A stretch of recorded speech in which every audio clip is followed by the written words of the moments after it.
Hi, my name is Matt McDaniel, and this is my semester project for Mechatronics.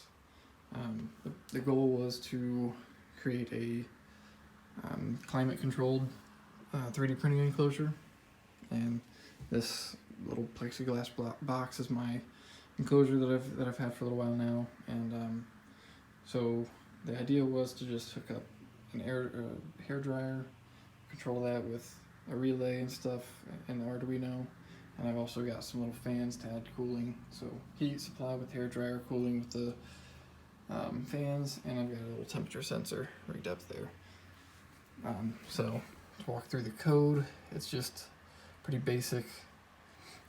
Read the temperature sensor, and then all 5 readings are below or above certain values that will turn on or off the hair dryer or the fans.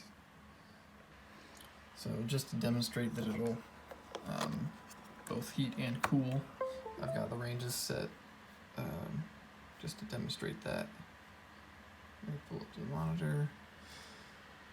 Let's see. So yeah, it should kick on the heater. It's heating up. We'll have a delay and then it'll read again. So now it's way too high. So the heat turns off. And it should have kicked the fans on, but it might do that next.